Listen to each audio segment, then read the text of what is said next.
দার্জিলিংয়ের ঐতিহ্যবাহী toy train অবশেষে পেল নিজস্ব দিন।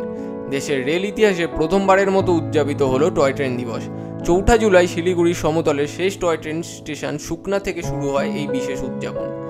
দীর্ঘদিন ধরেই দার্জিলিং হিমালয়ান রেলওয়েকে ঘিরে ইউনেস্কোর হেরিটেজ স্বীকৃতির উদযাপন ঘুম উৎসবের মাধ্যমে হয়। তবে সরাসরি টয় ট্রেনকে কেন্দ্র করে কোনো দিবস এর আগে দেশে পালিত হয়নি।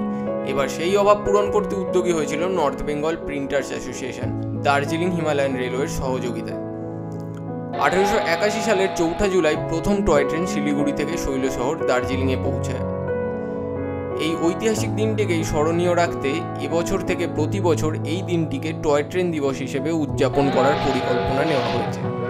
নর্থ বেঙ্গল প্রিন্টার্স অ্যাসোসিয়েশনের সম্পাদক সঞ্জয় দে ও সভাপতি সুজয় মিত্র জানিয়েছেন, এই দিনটিকে স্মরণীয় করে রাখতে বিভিন্ন প্রতিযোগিতার আয়োজন করা হয়।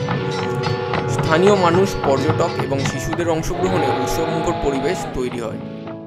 প্রথমত খুব ভালো লাগছে টয় ট্রেনকে চিন্তা ভাবনা, কারণ টয় ট্রেনে আমাদের শিলিগুড়ির যদি বলেন যে সে শিলিগুড়ির ঐতিহ্য বলে, যে পাহাড়ে বা নর্থ বেঙ্গলের ঐতিহ্য বলে টয় ট্রেনটা একটা বড় প্রাধান্য।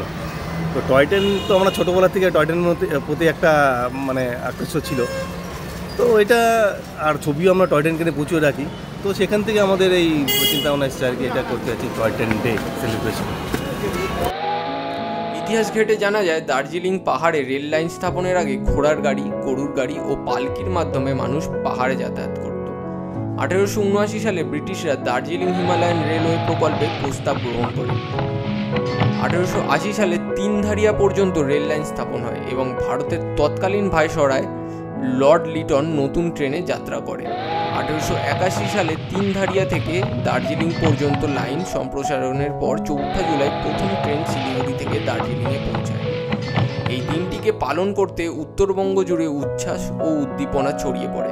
অনেকেই আশা করেছেন এই উদ্যোগ পর্যটন শিল্পের পাশাপাশি দার্জিলিং হিমালয়ান রেলওয়ের ঐতিহ্য নতুন প্রজন্মের কাছে পৌঁছে দেবে। শিলিগুড়ি থেকে ঋত্বিক ভট্টাচার্যের রিপোর্ট, এক্সপ্রেস নিউজ।